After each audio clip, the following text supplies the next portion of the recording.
Welcome back, everybody. Today we are going to be doing a J Plays video for MetaNite from the 2006 format. Now, in the deck coverage for MetaNite, we just covered the world's 2006 top 4 list.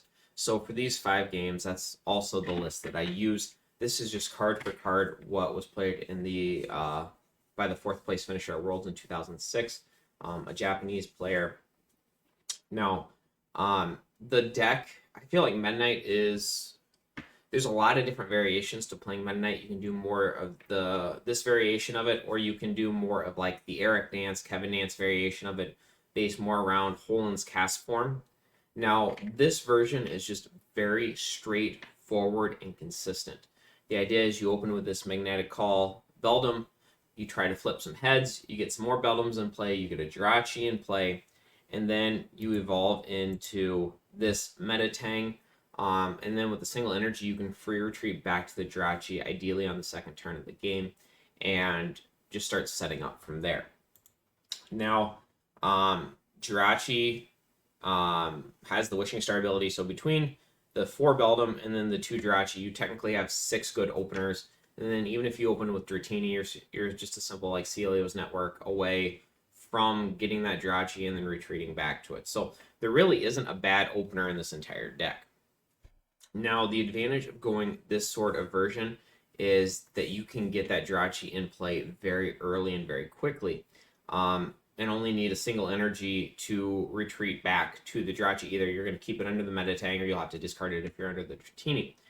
The advantage of that over the Holen's cast form version is if you open with something other than Holen's cast form, you have to say attach to say Beldum, and then retreat Beldum back to the Holen's cast form, and then attach the energy. I guess the Beldum's fine because I believe the Beldum gives you free retreat. But if you open with Dratini or something else, it's just a little bit more setup than this. The biggest version between the 2 decks, as you're going to see, is this version of the deck does not play the Holen engine. The Holen's cast form version will obviously play the Holen engine to help get those basics into play and get better delta draws. The Holen's cast form version of the deck also has a lot of options to play other cool techs. You can play things like Rayquaza Star in there, Lugia EX, Latios Star in there, Latios Star, I think. I don't think you can play the Latios Star, but you have some different techs. Even something like Alakazam Star could have a little bit of potential in there as well. Now, the reason this version of the deck was so successful is it's just very straightforward, very simple, and very consistent. The big things to note about the deck, and we've covered in the deck profile, so I'll just give a quick little overview here, is essentially there's nothing in this deck that is like the linchpin. Like, you have to have this card in play for the deck to function. Decks like LBS, for example, are very reliant on having that Blastoise EX in play. Other decks can be very reliant on having that like Pidgeot in play to be successful. You know, if you're able to use like a Steelix EX to knock out the Pidgeot, then you can just cripple their whole setup. Decks like this, there really isn't a linchpin. You're going to set up multiple Metagrosses, you're going to set up multiple Dragonites, and they really can't target down one thing. If they remove a Metagross, the deck feels very self-replacing to play against, where as soon as something gets knocked out, there's something equally strong taking its place. Decks like this are going to do incredibly well against decks that like to just play fairly, decks that like to just sit there and swing with you. Decks like LBS, decks like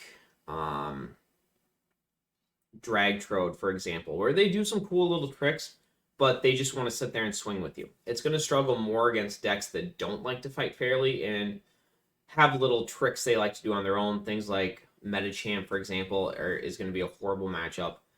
Decks like Mulock can be a very rough matchup as well.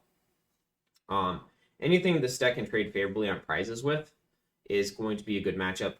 People say it has a good Bomb Tower matchup. I would question that a little bit more. Other than that, a couple of things just to note before we get into the games here. We do play 4 copies of Pokemon Reversal. Back in 2006, I can see where this is very good. It gives you very easy opportunities to knock out opposing Pidgeots or go after linchpins of decks like Blastoise EX, for example. In the games we play today, we'll see Pokemon Reverse put in a little bit of work, but it wasn't a huge. It wasn't something that just absolutely decimated the opponent. Um, this deck can fall behind in prizes, so I do think there is some arguments to play things like POW hand extension over that reversal, maybe free up a few spots. The deck could, but it would probably be pretty darn difficult to play. It would be something like the Lunatone Soul Rock combo. Probably not worth the spots, but the deck does have some room where you can do a little bit of teching. We went with one switch, one warp point. We didn't go with it. The world's top 4 player, I believe it was Yuta, went with it. One switch, one warp point. You can do this a couple different ways. You can go 2 switch, 2 warp point. I think higher switching cards wouldn't be bad either. There is some very tough decks to play against in 2006. Things like things that basically play Roselia, Mulock, even Mutrick, for example, can be very annoying. So I think you have a few different options there.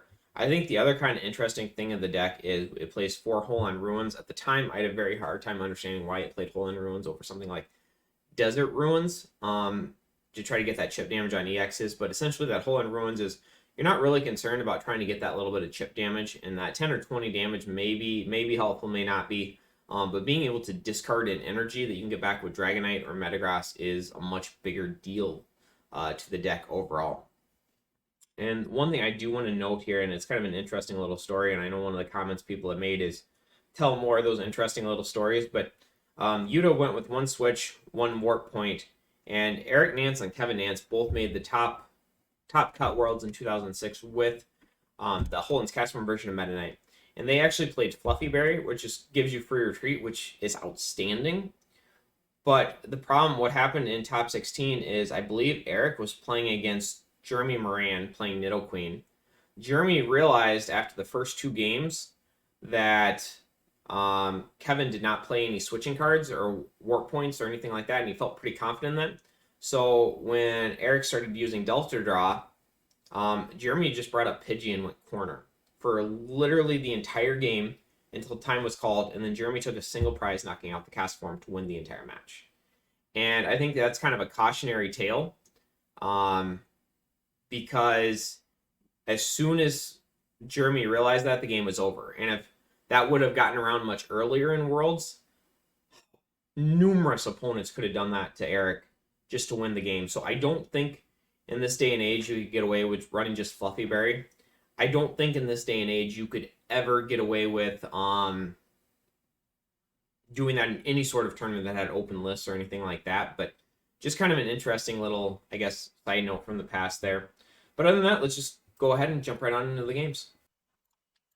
So we get an okay opening. The 2 Dratini's aren't fantastic. They're not necessarily bad either. I know the Celio's network is going to be an out to either a Jirachi or a Beldum. We'll probably play it safe and just grab the Jirachi here.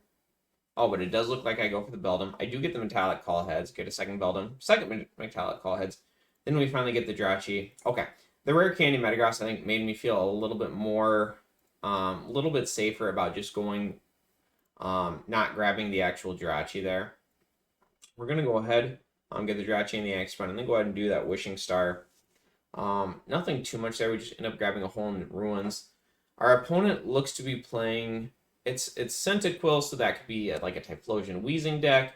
That could also be like a Typhlosion EX deck. But it looks like opponent definitely got a little bit slower start than we did here. Our Wishing Stars really aren't that great. And our Delta controls aren't fantastic either, but it does look like we've got enough that we're just going to keep moving along. And this is really the strength of the MetaNite deck here. Oh, missing that energy drop on the first turn wasn't good. But we're doing all right. But yeah, that's really the advantage of the MetaNite deck here is just that it has so much consistency. We're seeing, including Wishing Star and our normal draw, we're seeing 14 cards per turn of our deck without even playing a supporter.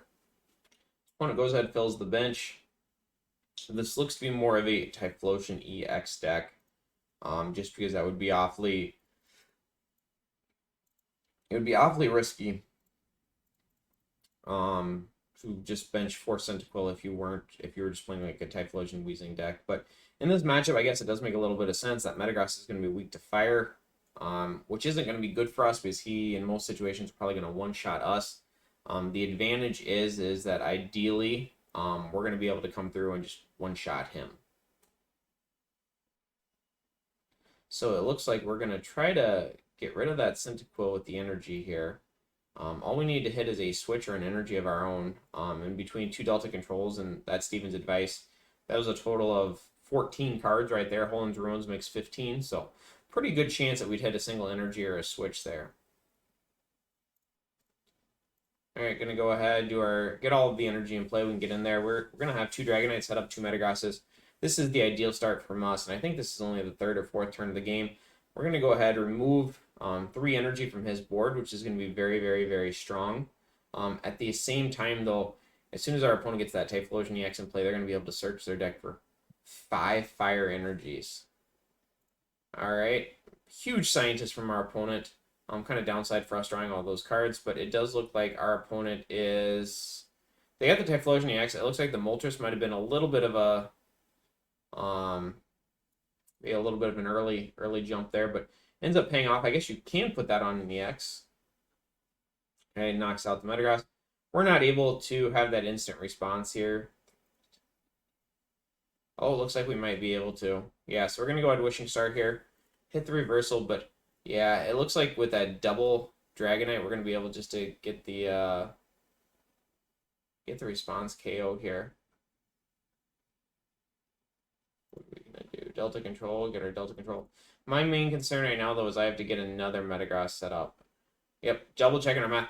That's something I really want to say with this deck. Like, always double check your math. Always double check your math. Always count, double count. I think it's easier when you're playing in person, and you can physically sit there and go 30, 50, 70, 90. It's a little bit more challenging online. I know that sounds dumb, but there is some truth in it. Just always double check, make sure you got the right number and that you're double checking everything. We go ahead and play an admin, try to limit their options. They just had a huge hand there. Once again, my concern right now is I don't have a Metagross. Ooh, that Battle Frontier is really good for them. Thankfully, we didn't have the Hole in Ruins Stadium. I'm gonna go ahead and do our Delta Control. I'm tempted to just grab the Stadium here in case they have another Battle Frontier, but I grabbed the Supporter instead.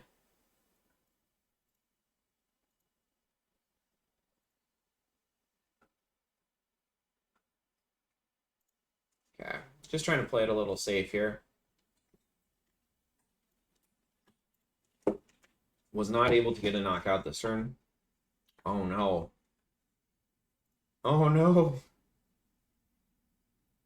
But thankfully our opponent looks like they put most of their energies in play on that first Typhlosion, which I'm going to say might have been a little bit of a misplay from them.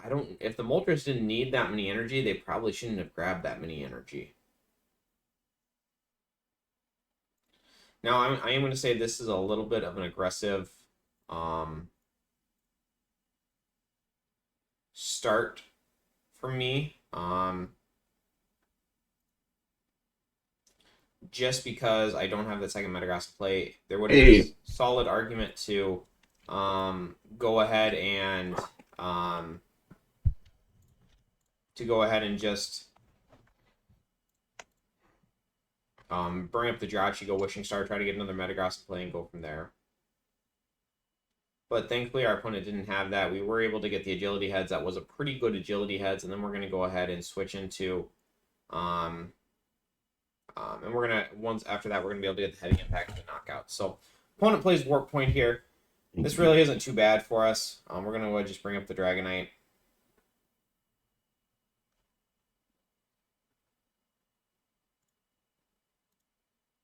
They're going to go ahead and just bring up the Jirachi. Try to get another Wishing Star. Their hand size is so small, and they should be pretty close to being out of energy. Yeah, we're just going to be able to retreat and Heavy Impact there. All right, second game here. Looks like this is going to be a Rock Lock deck. This is going to be a much rougher matchup for us. Big thing for me going into this is I know I need to fill my bench very quickly, and I need to get all of my stuff evolved up through the stage 1s before they get an Ampharos in play. So Lapras is kind of interesting. You don't really see that in Rocklock a whole lot. But if your opponent's playing a Swoop Teleporter, I think it's solid. The other thing to kind of note here is that our opponent is playing 2 different variations of the Larvitar, both the Fighting and the Fire type, to be able to grab them off Linettes. This was super common in 2006 to do this. You'd usually play 2 of the Fighting and 1 of the Fire, just to have that little bit easier Linettes. Being able to grab 2 Larvitar off the Linettes.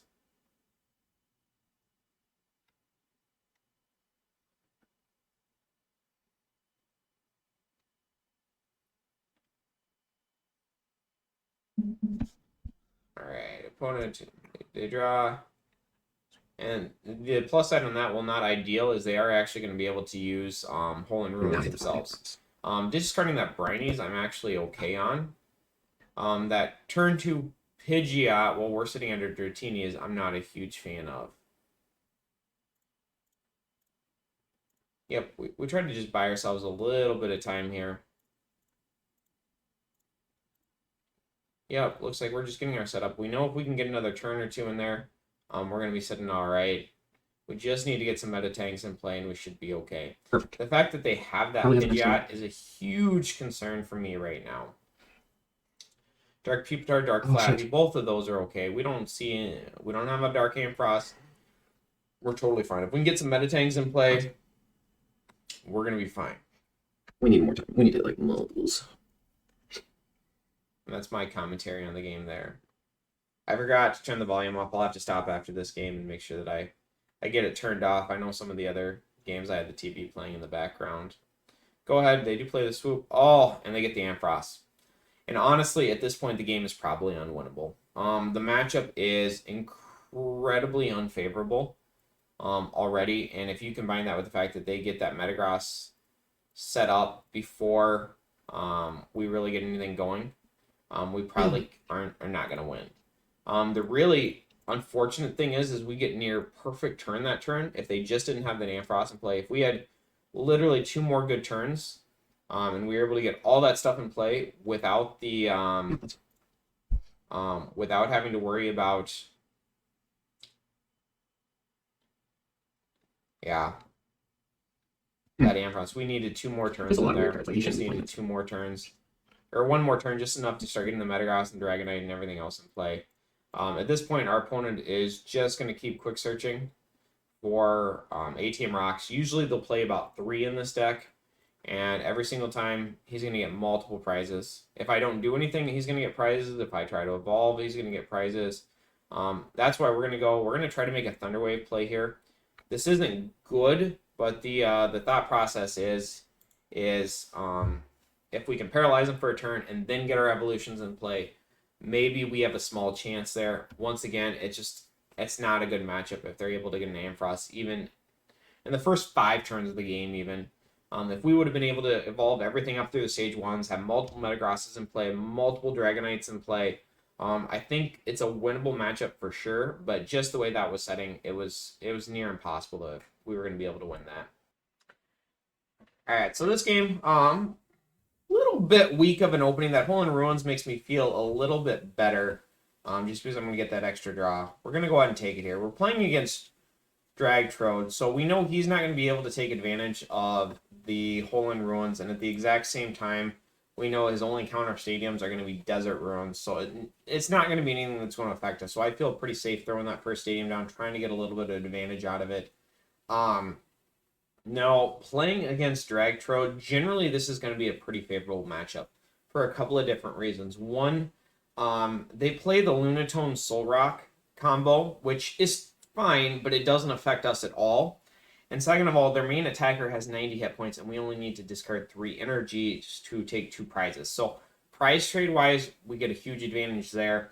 And lastly, Dragtrode does a really good job of taking out threats in 1 hit. You know, they can knock out almost anything in 1 hit just by manipulating math and Darkness Ring and things like that. And with a deck like MetaNite, there really isn't a single there's not really a single linchpin of the deck. Everything in the deck, it has a very self-replacing feel. You knock out one Metagross, there's two behind it to take its place, and you kind of it feels like no matter what you're knocking out, you're not really hurting the deck's MetaNite's consistency, which is a big problem for Dragtrode as well. So he's got the Dragtrode, or the Sneasel EX. He decides not to switch, knowing that generally what he wants to do is just knock out the Dragonites. He's got to slow down my energy acceleration. So I have kind of an interesting Delta Control choice here. Dratini or Beldum. I want to set up both a second Dragonite and a Metagross. I'm a little bit more concerned about getting that Dragonite out, because if he knocks out this Dratini, I do want that option to try to get a Dragonite into play. Best case scenario, he does not hit a hole in it. He doesn't get rid of the hole in ruins. I'm able to use it to discard a lightning energy. And then beyond that, I'm able to find a rare candy along the ways and then get a knockout on the Sneasel. He's going to go ahead, just do the drag off. He's in no hurry here. Hole in ruins. We're going to start trying to dump some of those lightning energies. Delta Control. Once again, not a bad Delta Control. We'll probably just take the Celios. Yeah.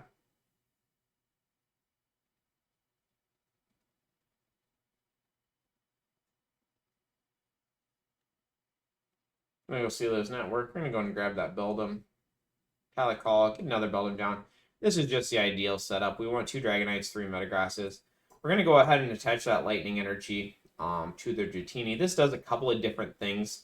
One, we want to try to get that paralysis flip. At the same time, too, that extra 10 damage does actually make a difference.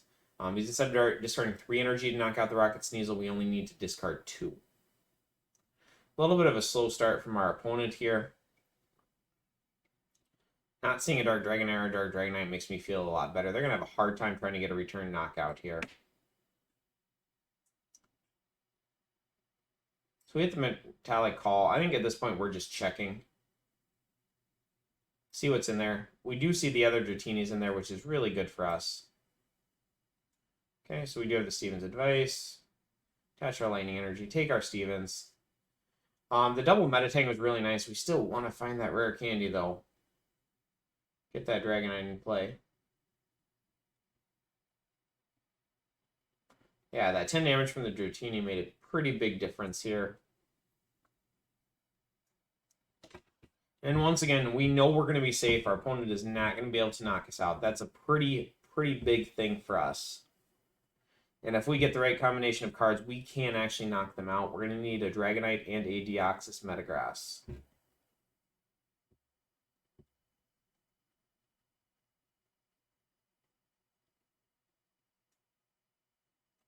Opponent does see the Dark Dragonair, so they're getting set up. They're just going to be a little bit slower. They go ahead, take the knockout there. Not take the knockout, bring up the Dratini. We're going to go ahead and do a couple of get a second Metagross in play. We're going to do a couple Delta Controls here. We do have that rare candy Dragonite, but we are still missing. We need 1 additional energy here. And we don't actually have a way to get the Metagross. Dratini was a really good top, because then we can just rare candy that one. And then we've got a couple of different options. We can either, we can just try to Thunder Wave and be in the exact same situation as last time, or we can just leave it alone and try to switch. We go ahead and play a safer, a little bit slower route here. We're going to go ahead and just Wishing Star. Find the Metagross from Deoxys. A little bit unfortunate there. Might as well Superconductivity. There's really not a reason not to do it. We take 10 damage. We reduce damage by 10. If he knocks us out, great. If he doesn't, we have an energy we can discard already in play without using our Superconductivity for a turn. Plays the Desert Runs. Once again, we're pretty much set up. None of this is going to be very impactful. And the big thing is we did not use our switch or warp point. So even if he tries to drag up the Dragonite here, we just have that switch, and we're going to take a nice easy knockout on a Sneasel. Okay, so the opponent is going for the Dark Dragonite option. This is actually really, really, really strong. Because we're going to have a hard time knocking out the Dragonite in one hit here. We do have a couple of reversals, so we could also try to pick off one of the Rocket Sneasel EXs. This puts our opponent in a really tough spot because if they send up a Rocket Sneasel EX, it's just going to get knocked out. We just have a perfect setup. Yep, we're going to go and do it. We're going to pick on the one with the special Dark Energy. We got the double Delta charges. Oh, Lightning Energy in the discard pile. Special Conductivity Metagross. 2 Delta Control Metagrosses. We can't ask for any more here, anything more here.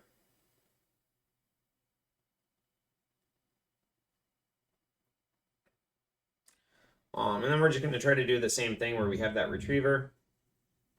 Or no, I'm sorry, not Retriever. We take a Pokemon Reversal, knowing that we're just going to try to pick off another Rocket Sneasel EX on the following turn.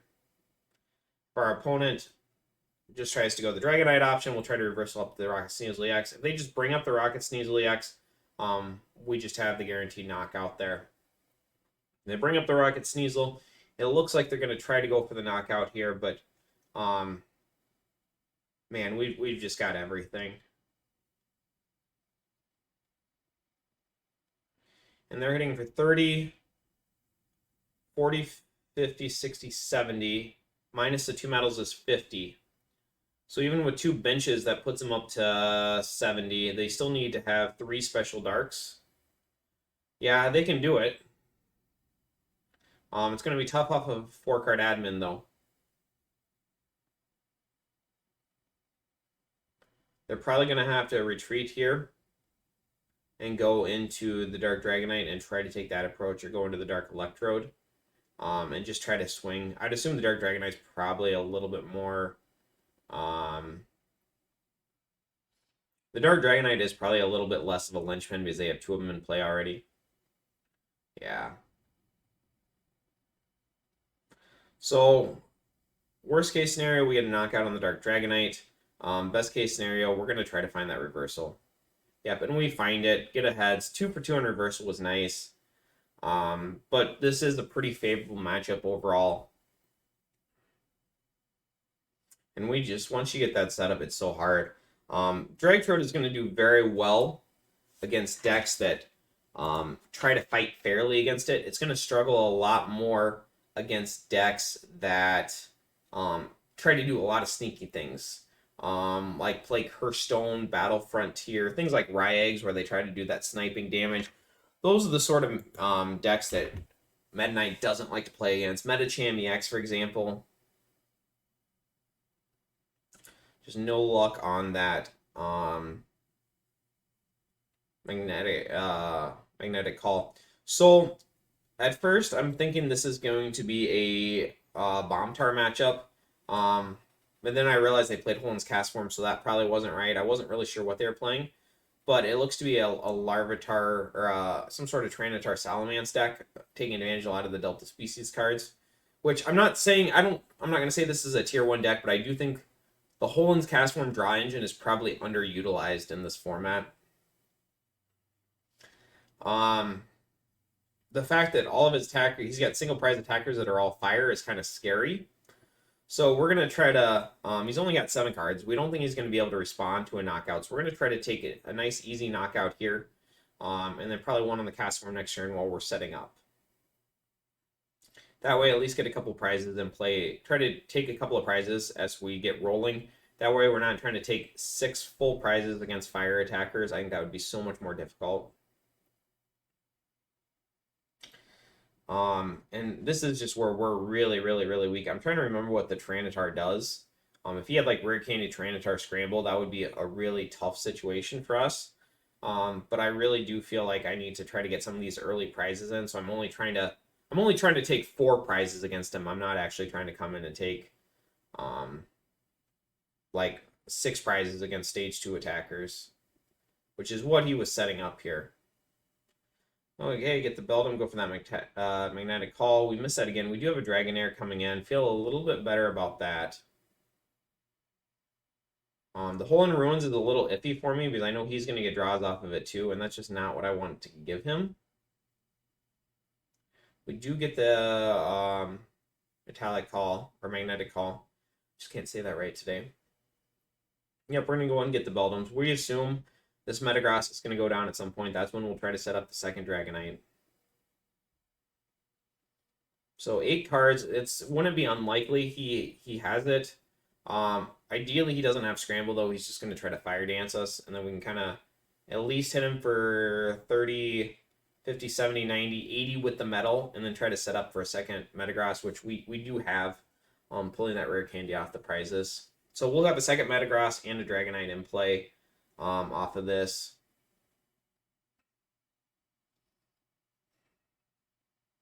Worst case scenario for us right here would be that he has like a Scramble energy. Thankfully he does not, though. He just has the Fire energy, goes for the Fire Dance.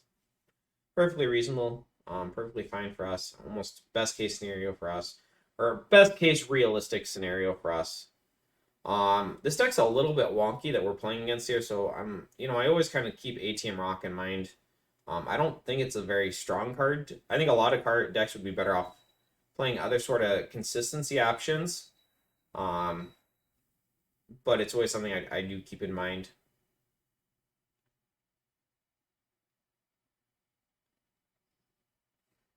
Should have probably gone under the Metagross on that. It's not going to matter, though, because I think we're just going to discard it.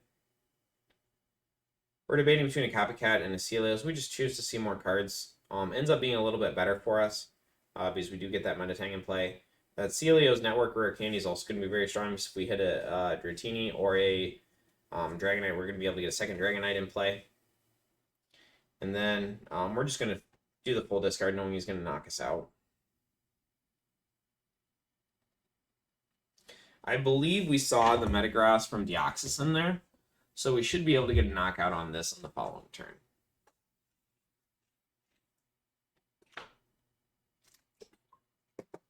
Okay.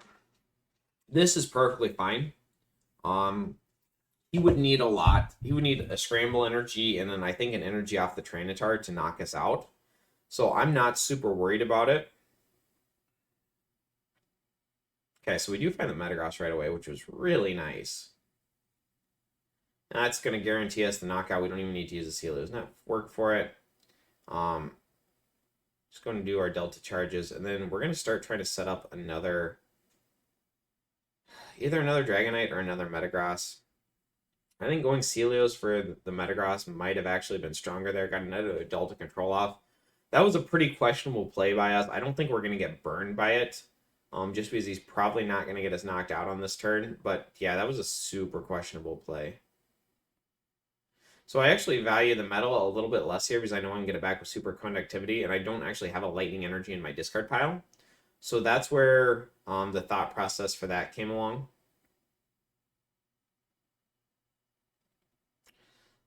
Ideally, if we can get this Larvitar, the advantage is we're going to be able to knock the Larvitar out if he doesn't have anything. And then ideally, we're going to be able to build up some additional energy on our board. So when he brings up the Salamence, even if he knocks out the Metagross, we're going to be able to knock him out with our second Metagross. And we're also at a point where if he does come through and tries to ATM Rock us, I think we're far enough ahead at this point that I think we can just win the game. Yeah, so he had the Hole in Farmer. I don't know if he played it there. The problem is Hole in Farmer is just so slow in this format.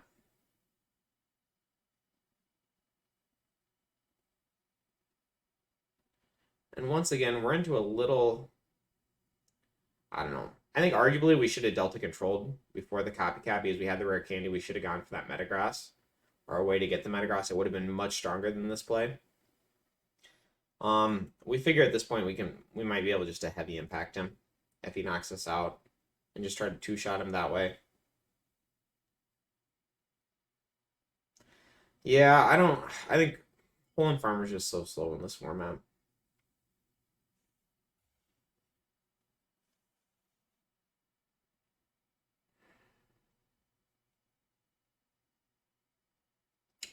Yep, doesn't have the knockout, and we should have plenty of energy to get our knockout in. We're doing our counting, we're doing our checking. We'll go ahead and we'll just get the last couple. This for sure is going to put us over the edge.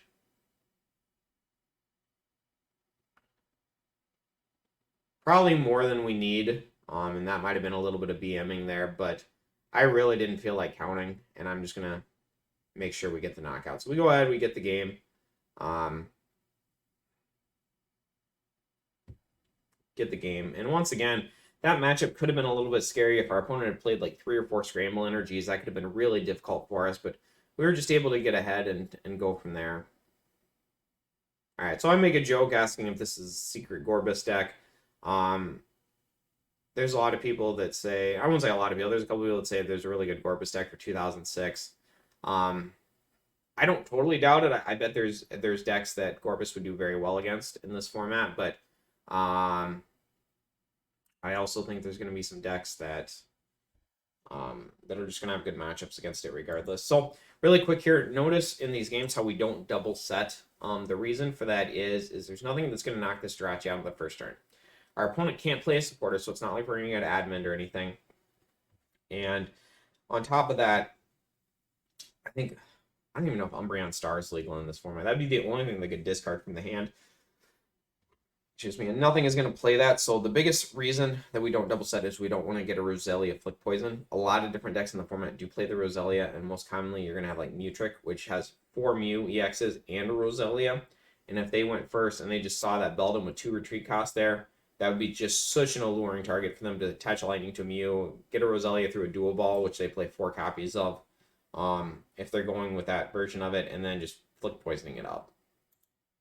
So there's no downside to not really playing a basic down, but there's a huge downside to playing it down when you don't need it.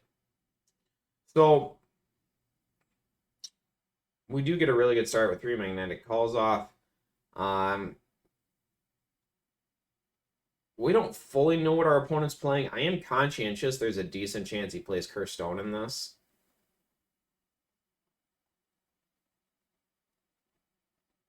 Discards the Rainbow Energy, so it didn't look like he's going for like a turn 2 Gorebyss here.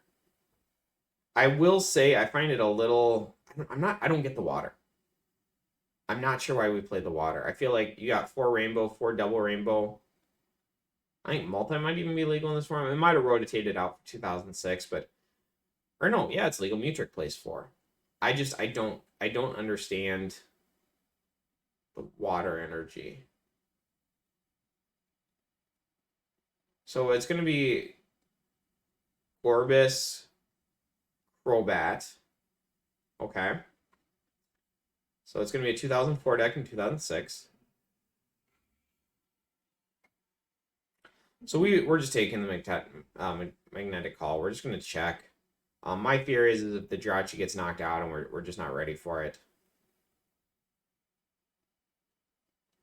So yeah, this is going to be the safest way. We're going to Rare Candy to a Metagross, and then we're going to throw down a Metatang. Once again, this is a deck that could play ATM Rock, but probably won't.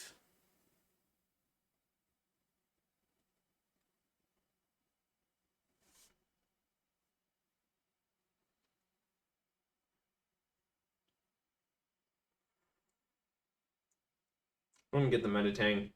Well on our way here. A little bit slow of a start from us, but generally speaking, I know this matchup has to be pretty favorable as long as he can't just lock a Cursed Stone in play.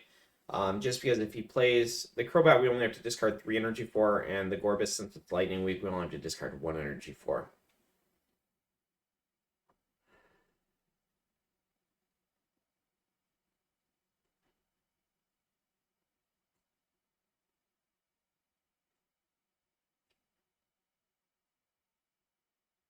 So there's the Cursed Stone, which is good. He has to throw the first stadium down. We have the counter.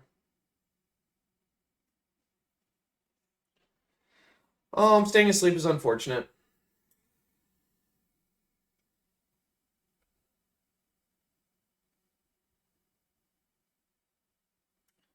So we're gonna have our Delta control. We're obviously gonna bump the Hole in Ruin Stadium. Celio's Network can get us on our way to either a second Metagross or a Dratini to start trying to get our Dragonite in play. We're gonna go ahead, use that Hole in Ruins, do get an energy in the discard pile. We find their Dratini. We actually opt to grab that over the Metagross, but essentially we'd grab one there and then we'd Celios for the other. Go and get that second Delta control. Steven's Advice is looking good right now with 5.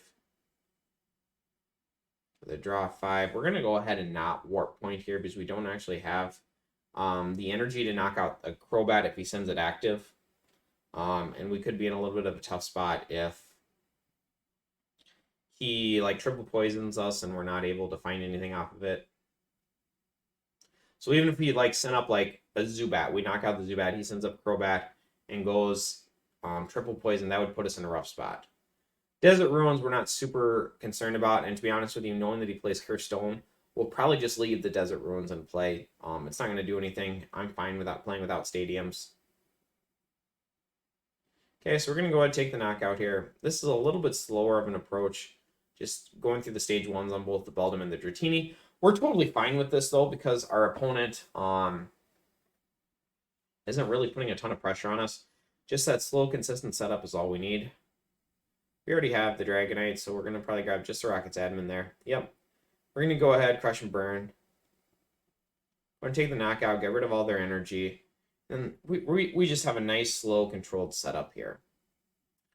Next turn, we're going to have a Dragonite in play. Ideally, we're going to get a Deoxys Metagross in play, be able to get that metal energy back. We can either deal with the Crobat,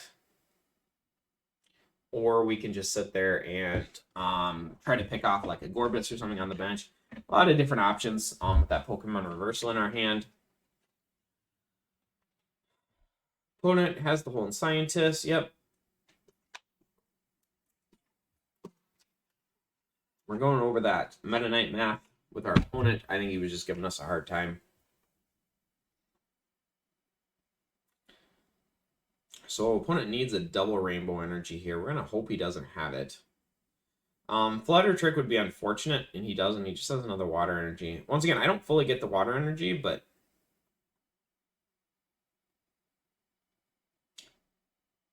So we're going to look for the Metagross Deoxys to attack. Yep. We got to find a counter stadium as well. And this is where I actually make a pretty big misplay of the game. I'm so tunnel visioned on going for that Metagross Deoxys to get a knockout, go up another prize, really punish our opponent. I don't take the counter stadium. At this point, if I trade fairly with our opponent, I'm going to win this game. There's no way our opponent wins this game is if I get a nice controlled setup. The only way that our opponent wins this game is if they are able to lock a Cursed Stone in play for multiple turns and I don't have an answer to it. So grabbing that stadium, even if it was a little bit slower, did not guarantee my setup. It would have been a much smarter play here. But I make that mistake. I realize it almost instantly.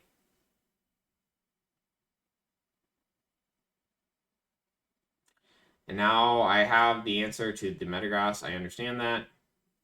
We grabbed the Metal Energy because at this point I was like, shoot, I need a stadium. So we're going to go for that Steven's Advice. It's also, I also want to note here that TCG1 is bugged. It'll let you get back any energy with anything that lets you get back energy. It'll let you get anything back. So like Delta Charge, I could grab literally any energy out of my discard pile. Like Metal, Scramble, Lightning, whatever. It's the same thing like 2008 with like Typhlosion. You can get back Scramble energies with Typhlosion or Fire energies. It's not set up right, but obviously we're not going to cheat our opponent here. We're only allowed to get Lightning back. We'll only get Lightning back. And this is rough. We miss. We miss the stadium. We don't get the Metagross from Deoxys. We get a horrible admin. We're not able to do anything. Huge misplay from us. Huge misplay. This could cost us the game, and in a rougher matchup, it probably could and should cost us the game. At this point, that little bit of chip damage, and we're so far ahead of our opponent, we're probably going to be able to recover from this. But it's just super annoying that we made that mistake.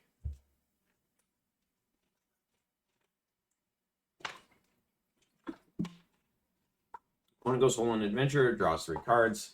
This card's a Rainbow Energy. Man, they just do not like the Rainbow Energies. So they're gonna have to find a Gorebyss and a way to attack. The fact they discarded a Rainbow Energy, I'd assume that they have another way to do it. Okay, so they went Iron Defense. They got the heads on it. I think starting off here, we're just gonna copycat. Yeah, so we go for the reversal. The only thing that really scares us right here. The only thing that really scares us is that Crobat. The Gorebyss we're going to trade really well with. Once again, though, I do make a misplay here. I probably shouldn't have... It's probably not going to matter, but I probably should not have rare candy to the Dragonite before I did the Delta controls. Ordering matters with this deck, and we should have seen if we can find a stadium first and then made that decision. And I'm not saying that the Delta control would have been bad, or the rare candy to the Dragonite would have been bad, but we definitely should have had that information if with the stadium and everything first. And so we do find the stadium. Feeling pretty confident at this point now. He's down 2 Curse Stones. We use Hole in Ruins. Once again, only concern I have right now is Curse Stone. So we're going to try to insulate ourselves a little bit. That was probably a mistake there too. Probably should not have discarded the Metal Energy. Probably should have left it on the Gorebyss. But I believe math-wise, it doesn't matter. And my biggest concern was that Superconductivity had allowed me to get another energy in play on the following turn. Probably not super impactful at this point. So yep, opponent has the Cursed Stone. Has the double rainbow. Yeah, see, we definitely should not have... Yeah, we would have been at 80, so we would have lived even if we can't find a stadium this turn. Go ahead and Steven's advice. Delta control, grab the retriever. Just trying to play safe here. Delta control. We find the stadium. Very fortunate for us there. We find the stadium. But to be fair, we looked through 12 cards of our deck. So we looked through over half of our deck to try to find one of our 2 remaining stadiums. Even though I do believe one is prized this game.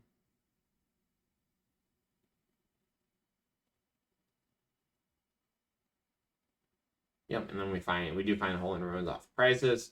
Opponent does not get the knockout in between turns. That is huge for us. We would have had to give up. We would have given up 2 prizes there, and had to send something up we didn't want to send up. Yeah, so opponent just sees how the game is going. They understand that they didn't have a Cursed Stone there. They got Tails on the Stun Needle, and there's just no way they're going to be able to deal with this board. Once again, they relied very heavily on that Cursed Stone, and they just they weren't able to find it and lock one in play. So very fortunate for us on that part. But other than that, like I said, it was a pretty favorable match. We didn't have to discard a whole lot of energy, and we were able to get major knockouts. But that's going to go ahead and wrap up the MetaNite video. I hope you guys enjoyed the gameplay. I hope you guys got a little bit more insight about the deck. It's always going to be a staple in the 2006 format. Some decks it does incredibly well against, which we saw in this series of games against like Dragtrode, for example. And Dragtrode is one of the best decks in the format, and we were just able to just really consistently get our setup and then just start going through Rocket Sneasels. But the deck also has some really bad matchups in the format as well, and we saw that with Rocklock, where even though all our opponent had to do was get a Dark Ampharos in play, and we really struggled to win the game from that point on. But the deck is a lot of fun to play. It's really consistent. It's got a very low... It's very easy to pick up and play, but there is a lot of little tricky parts to the deck, making the right decisions off Delta control, doing your ordering. And you saw in this video how I messed that up at several different points in different games as well. But the deck is a lot of fun to play, and I recommend giving it a try. I hope you enjoyed the video, and I hope to see you in the next one.